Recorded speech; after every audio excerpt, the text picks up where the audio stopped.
Well, thank you, worship team, for leading us this morning.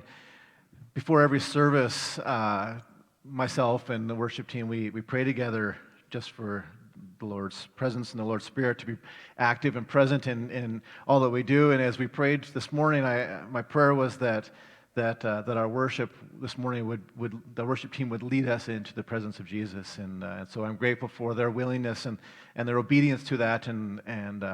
And I believe that they have. I just feel like this was a really beautiful time of worship as we reflected on the reality that Jesus is. He is I am.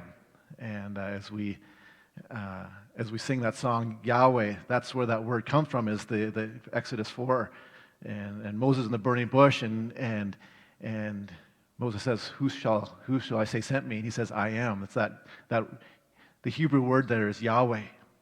And it's this ever-present, everlasting God that we worship this morning, that the same God that Moses worshipped thousands of years ago, we worship today.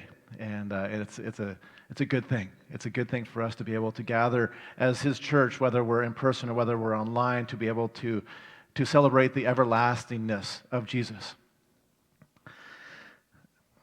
That wasn't even part of my sermon. That's just the bonus part. But let me pray as we go in here to continue to worship. Lord, this morning we are excited to be able to hear from You. And Lord, I pray that the words that I share would be would reveal something about Your word. That they would be that the words that I share would actually be from You. That it wouldn't be anything about me, but it would be You speaking through me. And anything that is of me, I pray that it would just fall away and that would just blow away like chaff of wheat. Lord, I pray that You would be present in all that we do today. I pray this in Your name. Amen. Well, a few years ago, some friends of mine, they had the opportunity to go to Africa. And while they were there, one of the things that they were really excited about doing was going on an African safari. And now, one of the highlights for most people on a safari would be to see the Big Five. Now, the Big Five are the animals that are either considered threatened species or are the biggest trophies for big game hunters. So the Big Five in Africa, these are the things that these animals are the ones that Africa is most renowned for, would be the African elephant and the African black rhino, the Cape buffalo, the African leopard, and of course, the pride of Africa, the lion. The lion has the reputation of all the Big Five to be the most dangerous and vicious hunters in Africa. With their perfect combination of stealth and viciousness and tactics, they've quickly earned their reputation and maintained their reputation as one of the most fearsome predators in Africa, and they have managed to keep themselves at the top of the food chain throughout their existence. If you've ever watched a National Geographic documentary or a show from Animal Planet, you know that lions are intelligent, merciless predators that take nothing into account except their own instincts. Lions typically hunt their prey in one of two ways. They either stalk their prey, or they stay hidden in the long grass as long as possible, moving slowly, quietly, approaching their prey until their prey finally hears something or smells something, and then the chase ensues as the prey runs away. If that doesn't work, lions, they work together, and they hunt in packs at times, where they begin to strategically corner their prey, often targeting the young or the old or the wounded. Now, when a lion has caught its prey, they'll do one of two things to finish it off. They'll bite the back of its neck and break its neck and paralyze it, so it's immobile at that point. Or they'll clamp their jaws around its throat and eventually suffocate the animal. These animals are brutal, vicious animals. In Daniel 6, which is what we are going to be exploring today, we read about Daniel who had his own encounter with a lion. Now, over the last 2 Sundays, we've been journeying through the life of 4 young Jewish men, Daniel, Hananiah, Mishael, and Azariah, also known as Shadrach, Meshach, and Abednego. When we were first introduced to these 4 men in Daniel chapter 1 and 2, They had just been exiled into Babylon from Judah, and they had gone through a series of indoctrinational process to begin to indoctrinate them into the Babylonian culture. Now, if you remember from 2 weeks ago, Daniel's claim to fame was his ability to accurately discern and interpret a dream that the king of Babylon had and that he had dreamt. As we enter into chapter 6, though, about 60 years has passed from when we were first introduced to these four guys. Throughout those 60 years, a number of things has occurred.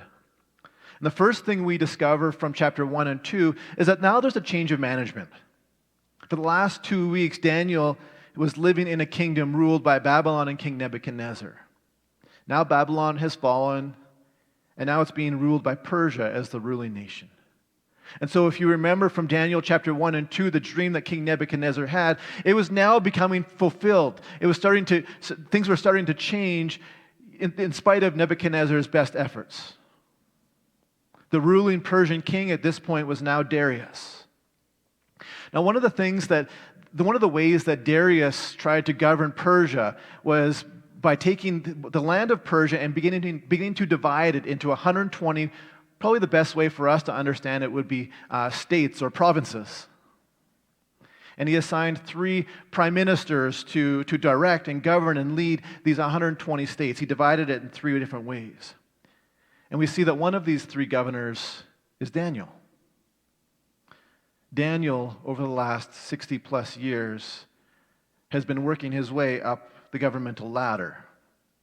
And at the age of around 80 or 90 years old, which is that's about how old he would be in chapter 6, he's now been given this monumental task of administrating leadership through large portions of the kingdom of Persia.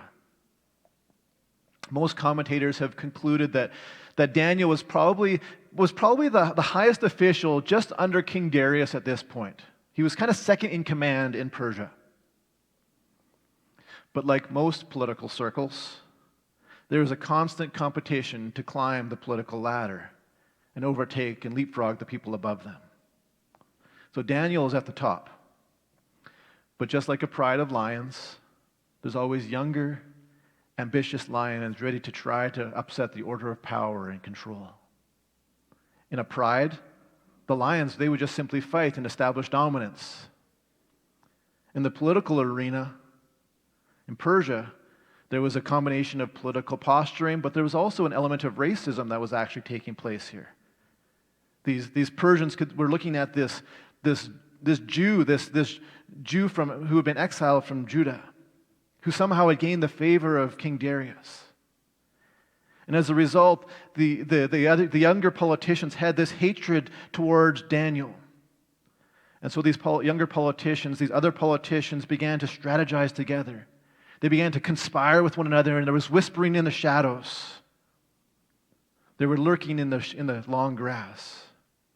And they've tried to establish a smear campaign that would ideally bring Daniel down. And so they looked into his past. Surely there's got to be some misdealings as a politician that's got to be there. They looked into his previous relationships, and they came up short. They couldn't find anything about Daniel that would compromise him. He was literally the most politically correct man to have ever lived. In verse 4, it says, they could find no corruption in him because he was trustworthy and neither corrupt and negligent. Daniel may have been the last honest politician. Just like when a lion chases their prey and gets away, they form a different strategy. And so these politicians begin to conspire a plan to trap their prey instead. This time, we read in verse 7 that they come to the king with a new idea, a new approach. Let's trap Daniel on the basis of his religion. So they propose to King Darius. We've gotten together as the royal administrators, the prefects, the satraps, the advisors, and governors, and we have all agreed, making the assumption that Daniel has also agreed with this. So they've given there's some deception here, obviously, that we have all agreed that the king should issue an edict and enforce the decree that anyone who prays to any god or human being during the next 30 days, except to you, your majesty, shall be thrown into the lion's den. Now, in Persia, when an edict was passed like this, it was, even if it was passed by the king, it was irreversible. The king could pass another edict that could counteract it, but he could not amend this. He can't change it at this point. The trap was set. These young political lions had begun to set their plan into motion, and it didn't take long before their prey was caught. Because as soon as Daniel hears about this new decree in verse 10, it says, he went home to his upstairs room where the windows opened towards Jerusalem. 3 times a day he got down on his knees and prayed, giving thanks to his God just as he had done before. And it's in this verse that we begin to see this dichotomy throughout this entire chapter between 2 typical responses of times when we are distressed. Those moments when we have things going on in our lives that we're just not sure how to deal with. Those moments where we're just confused, when we're stressed, we're anxious, we have just lots going on and we're not sure how to deal with it. We begin to see here, we're going to see throughout this chapter 2 different responses and contrasting responses here. And this is the first part, where Daniel provides for us one model, and Dariuss actually provides the alternative. Now, one of the things that I want to highlight here in chapter 6 is that the preferred mode of responding to our distress is always addressed first in this chapter. There's always, this is the ideal, but this is the alternative. The first thing we see from Daniel after hearing about this new edict is to go to his house and do what? Complain. Make a strongly worded status change on his Facebook account. Throw something. Send a strongly worded email to somebody. Not at all. The first thing he does is praise. Now, I don't know about you, but when I'm distressed, when I'm anxious, when I've got lots going on in my mind and things are just like all over the place in my head, prayer seems to be the last thing that I want to do. I'd rather be angry. I'd rather vent to someone. I'd rather rally the masses around to support my opinion so I feel validated in my own experience, my own position about whatever it is that's displeasing me. But Daniel doesn't. Instead, he prays.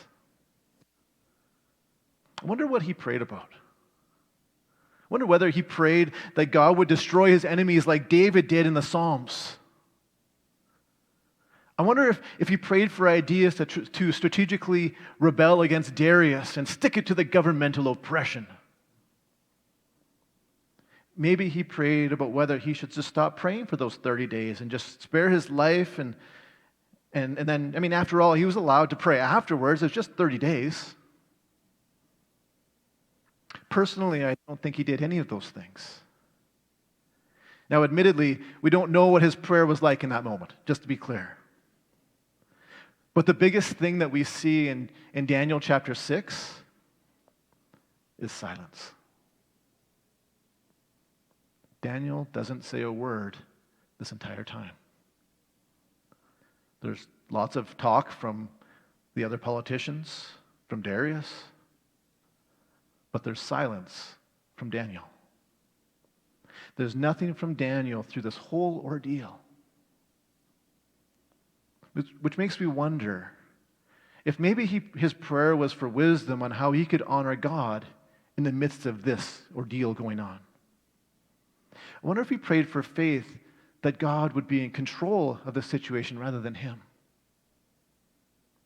I wonder if he prayed for the hope that the King of Kings would have one more move.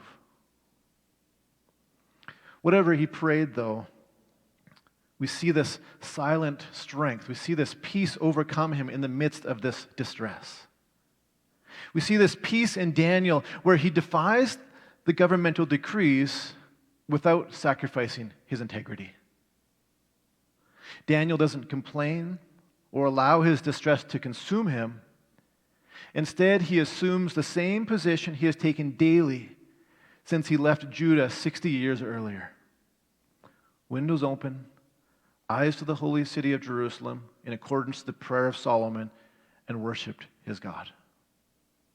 This is exactly what the other politicians of Persia were waiting for. This is what they were hoping for. And they immediately bring their accusations to Darius. And they say, we thought Daniel was going to agree, but look at him. He's defying your orders, Darius. And then the light bulb comes on for Darius. How could I have been so naive? They weren't trying to flatter me.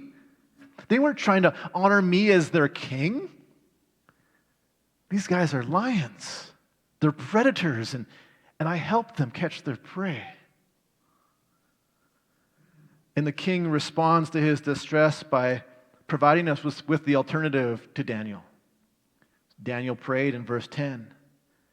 Verse 14 says, Darius was determined to rescue Daniel, and he made every effort until sundown to save him. He tried to take matters into his own hands. And no matter how hard Darius tried, he was helpless. Even as the king of Persia, his best efforts failed. I don't know if you've ever been in that sort of situation, but there are probably more times than not that I can relate more to Darius than I can to Daniel, especially when it comes to how I handle distress, when my kids don't behave, when pastoring the church is challenging, when I have an argument with my wife, when finances are tight, or when the weight of this pandemic just weighs heavily on my mind and emotions. Darius did what I do. I try to take over. I'll solve the problem my way. I'll take over from here. If I'm in a situation I don't like, what's the fastest way that I can make this discomfort go away? Darius knows, though, that his decree that he just passed, it can't be dismissed, it can't be changed. And so he considers, is there another decree that he could make to counteract this one? But he can't. How do you respond when you're distressed? How do you respond when there's things going on in your life that you just feel the weight of life just weighing heavily on your shoulders? I think it's easy to go through life on our own strength, in one sense. But Daniel reminds us that the best place to be is with our face towards God, strapping on the shoes of peace. As we do that, as we pray in the midst of our distress, we see the preferred response to Daniel's death sentence in the lion's den in verse 16. This time, though, it's not from Daniel, it's actually from Darius. And he's the one who gives us the preferred response when we submit ourselves to God. He says, "May your God, whom you serve continually, rescue you." Maybe Darius has got it. Maybe something clicked in Darius. Even this Persian king was able to identify that if any hope existed, that it was going to be because the God that Daniel worshipped did something. That Daniel's God was the only one who could offer hope in this situation. It's in the midst of distress that we see this picture of submission to the will of God. That both Daniel and Darius seem to both recognize that God is in control of this matter. It seems like Darius has something has changed in Darius. But it's in verse 18 that we see the alternative to this hope and trust. And we see Darius' true feelings exposed, where his words from verse 16 aren't consistent with his actions. And we read, "The king returned to his palace," after Daniel was put in the lion's den. "The king returned to his palace and spent the night without eating and without any entertainment being brought to him, and he could not sleep." I've got to say, this doesn't sound like the actions, the disposition of a man who has entrusted Daniel's fate to God.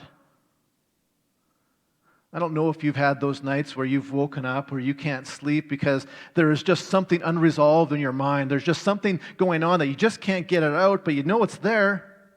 And it just stews in your mind and it just seems unresolved and you just end up just thinking about it all night. Maybe it's tension with a coworker or a family member. Maybe you watched the news the night before and you're just thinking about all the horror stories from the local news.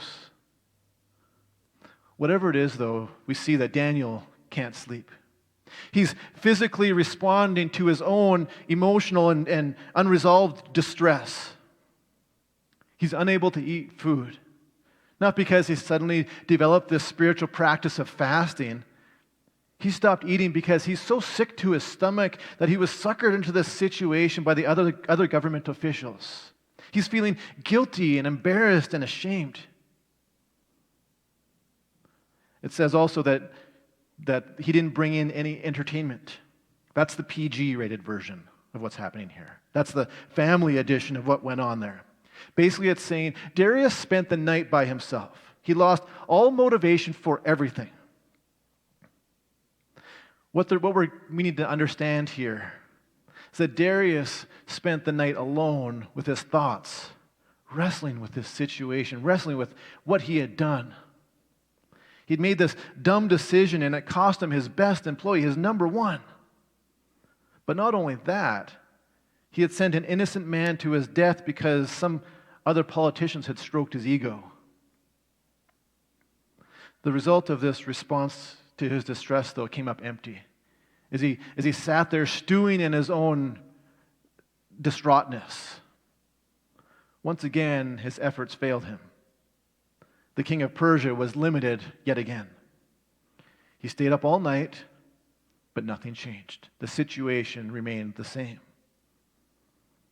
Finally, we see the next day, the king rushes back to the lion's den, hoping upon hope that maybe Daniel's God had spared him.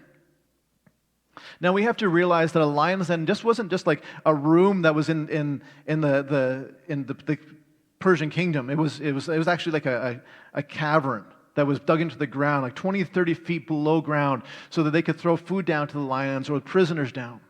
So you got to remember as well that Daniel was 80 or 90 years old when they throw him down into the den.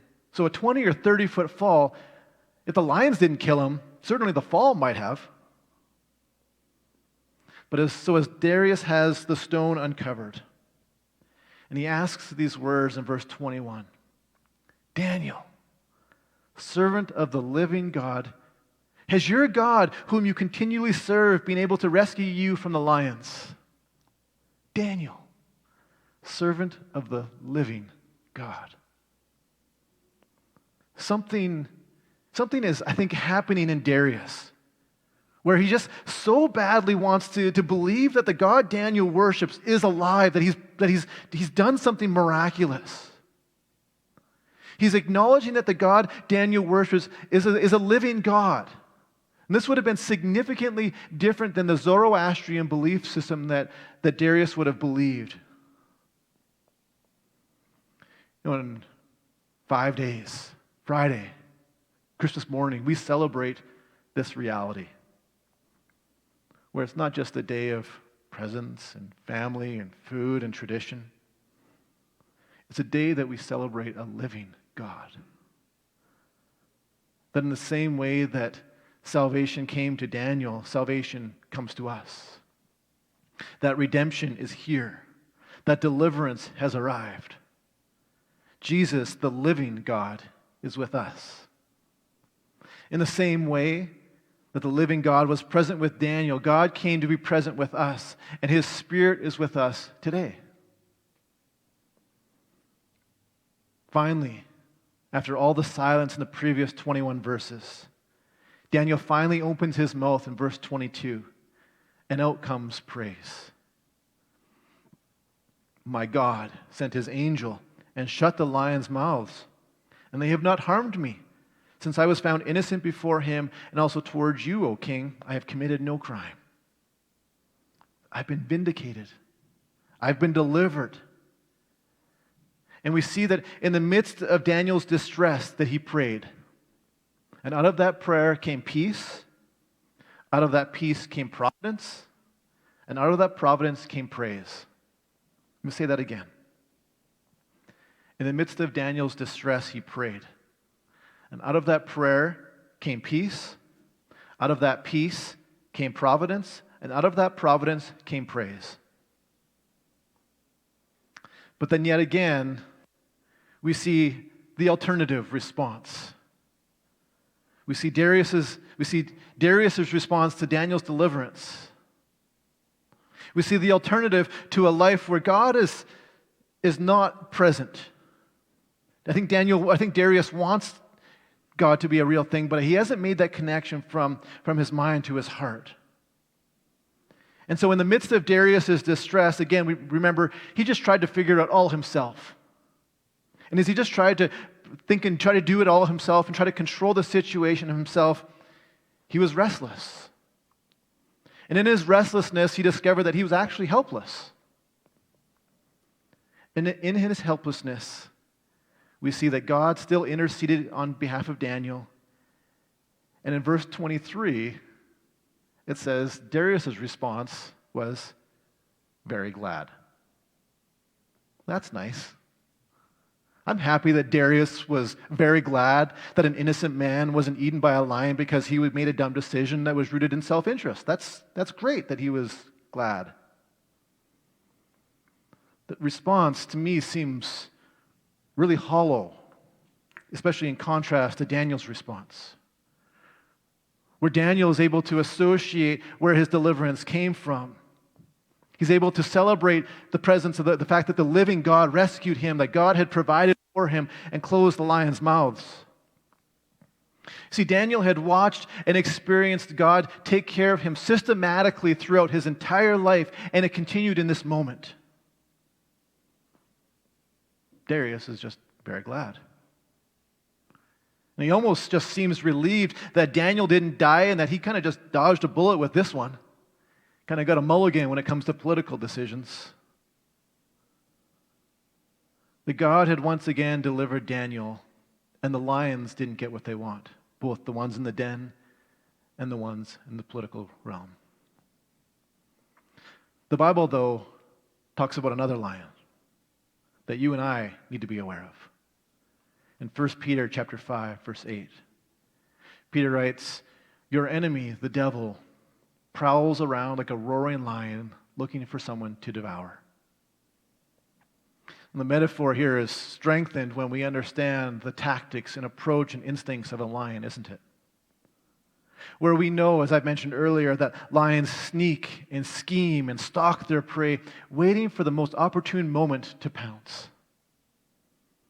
It's in that moment when the prey lets their guard down that a lion steals every opportunity they can to make their move. The reality is that the devil isn't much different. He's had millenniums to perfect his technique as he hunts his prey, you and I. The devil sneaks and schemes and stalks you and I, waiting for the opportune moment to devour us, to destroy us.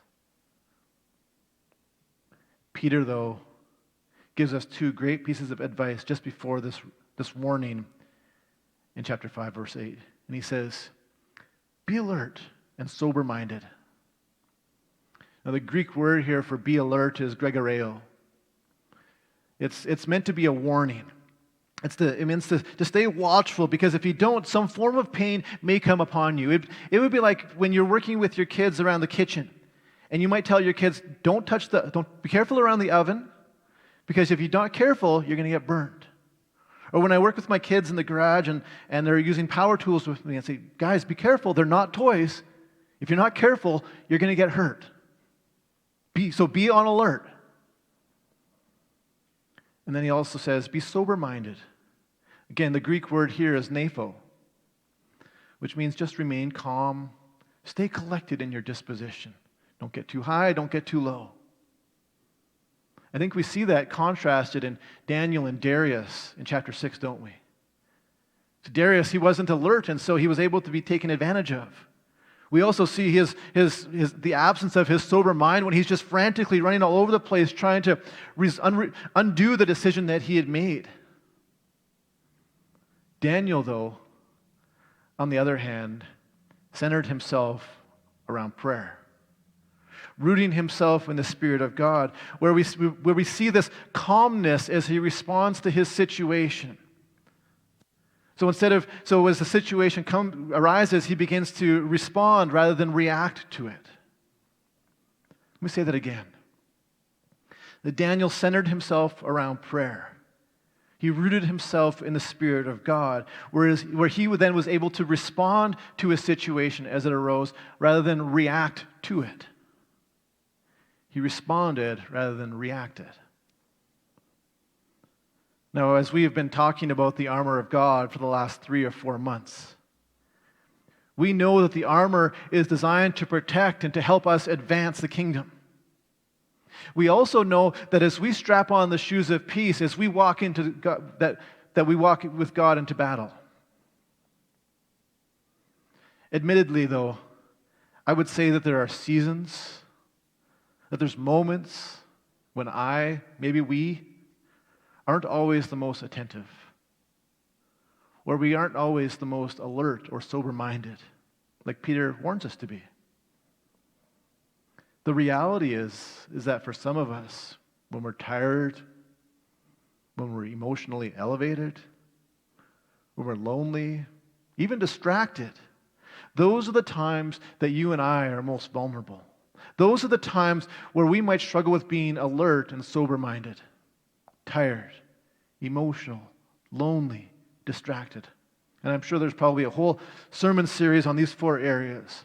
But I do want to provide just a really brief snapshot on each of these 4 as we continue to consider our own soul care and self-care. Being tired isn't just feeling sleepy, like some of you might be this morning. It's a general weariness in our spirit, like some of you might be this morning. It's a feeling of being run down and exhausted. Maybe the days are just filled with meetings and activities that just drain our energy levels, just suck our soul. For some of us, it's just this intense, prolonged conversations with people that just is really draining. And maybe for others, though, it's the absence of those types of conversations with people. And for others, maybe it's the busyness of work or school day or the weight of stress that these activities can bring. Some of the ways that we can combat this temptation of this moment of being vulnerable by being tired is by building into ourselves daily rhythms. Maybe just getting a full night's sleep or even a nap. Jesus took naps. That seems like a good idea. Read a book. Do a craft. Maybe build something over this Christmas break. Do a puzzle. Take a walk. Just exercise. These have actually been proven activities to address feelings of tiredness that actually begin to re-engage our mind and actually begin to breathe some life into us again. Next are emotions. Our emotions are just natural responses and reactions to our situations and experiences. Now, the important thing about our emotions is that they're often telling us something deeper happening inside of us, where we begin to see, we can look at Dariuss, who seems to have expressed all kinds of emotions going on here. It's speaking to an absence of something going on inside of his heart. Often our emotions are a symptom of something that's going on deeper inside of us, where we can care for our emotions simply by attending to them through prayer. As I said, though, I don't know about you, but when I'm distressed and my emotions are elevated, when I'm angry, when I'm sad, when I'm hurt, when I'm disappointed, those are often the times that I just lay awake like Dariuss. But I tell you, I'll share what I've learned from experience. That in those moments when I'm lying awake in bed, those moments where I was asleep and suddenly at 4 o'clock in the morning I'm awake, unusually, I think that sometimes that's the Spirit of God who's nudging me and saying, Ryan, we need to talk. The Spirit of God is keeping me awake because maybe we actually need to talk about a few things going on rather than me just trying to do it on my own. Maybe instead of trying to do things by myself, that God is saying, I'm right here. Don't forget about me. Maybe one of the questions that we can ask while we're laying awake in bed is this question. God, help me to understand why I'm feeling this way. God, help me to understand why I'm feeling this way. What's going on inside of me that's causing this reaction, this desire for control, this hurt, this disappointment, this frustration, this stress? Maybe for others, though, who are feeling just heightened levels of emotion, maybe we can just listen to music or paint or draw or do something creative that actually unlocks the creative side of ourselves that reflects the God's creative side as well. There is something intensely spiritual about expressing ourselves through creative expression, painting, writing, drawing, singing, dancing, photography. I had a conversation with a lady from the church this week, and she's about 80 years old, and I asked what she's been up to, and she said, I've been doing, she's telling me a list of things that she's been doing, and she said, I've been dancing too. She said, but I don't tell anyone because I'm Baptist. Love it. Love it. The next way when we are most vulnerable is when we're lonely. Loneliness is different than being alone. We can be with family or friends. We can be at church and still feel lonely. Loneliness is this relational disconnect that happens when we aren't intentional with shared intimacy. Unfortunately, the pandemic has only escalated the feelings of loneliness for many of us, where we just feel a sense of disconnectedness from so many. For many of us, then that means that we have to be intentional, especially when we are feeling lonely, that we actually have to be the ones to take that first step. I think that's one of the beautiful things that we enjoyed about Zoom when we weren't meeting when church was not open this year. That we were able to meet on Zoom, and we were able to share some intensely intimate experience as a church. Those of you that are still meeting online after the service, that's something that there's value in that to help us address that disconnect when we meet after service as well downstairs. But we have to be intentional about reaching out and saying, this is how I'm feeling. This is what's going on inside of me emotionally, spiritually, physically, relationally. Sometimes, again, that role of prayer helps us to remind us that we aren't alone, that God is actually still present with us. Even when we may feel disconnected from everyone else, God is still present with us. And then lastly, it's when we're distracted. Distraction can happen because of a physical or emotional need. For some of us, it's just something like hunger. For others, it comes back to that feeling of disconnect. And so as a result, we spend much of our time looking at a screen. Meanwhile, life is going on around us. And we're just craving meaningful relationships through a screen. Or maybe for some of us, we're distracted by work because someone might need me. Ways that we can be attentive to ourselves and others and avoid distractions around us. We'll be doing things like eating meals together. I came across this study recently that said that the average household eats less than 5 meals together in any given week. Less than 5 meals a week. Just eat more frequently together. Maybe do something individually as a couple or as a family. Play a game. Go skating. Go for a walk. Go tobogganing or skiing. I had friends who used to call that sort of activity forced family fun time.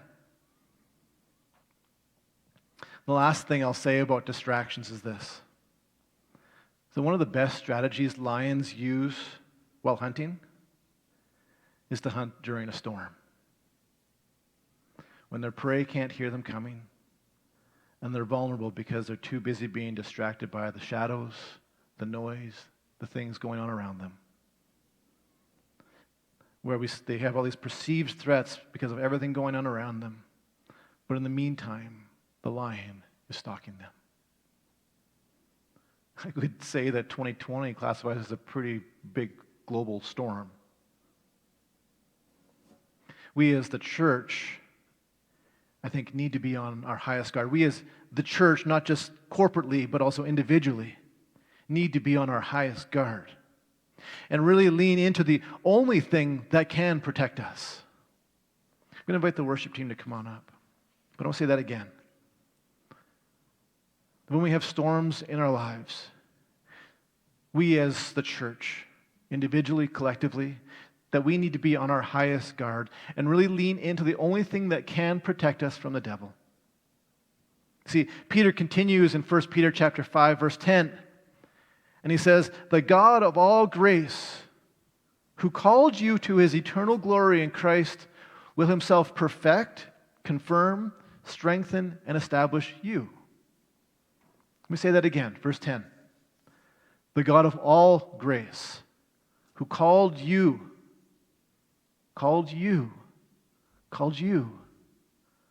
to his eternal glory in Christ, will himself perfect, confirm, strengthen, and establish you." That those times when we're distracted, those times that we're alone, those times that we're emotional, those times that we're tired or the storms of life are surrounding us, those times when we're distressed and vulnerable, just like Daniel was, that's the time where we strap on the shoes of peace that God has given us so that he can begin to guide us, so that he can begin to strengthen us, so that he can begin to sustain us and protect us and provide exactly what we need as we walk through life like God did with Daniel in the lion's den. So today, we only have this Sunday and next Sunday, and then we're in 2021. This morning, let's strap on those shoes of peace as we walk into 2021 with Jesus together, because the reality is some of this is not going to change as soon as the calendar changes. So we have to be intentional then about strapping on the shoes of peace as we walk with Jesus together. Let me close in prayer. Lord, there is so much richness to this passage in Daniel 6. We thank you for the model that Daniel provided for us. Lord, in many ways it seems so huge. Yet in other ways it seems so simple. Would you help us to walk in that simplicity as we respond to the situations around us? Would you help us to walk with you, Jesus, as you continue to be present in our lives as we move forward now? We pray this in your name. Amen.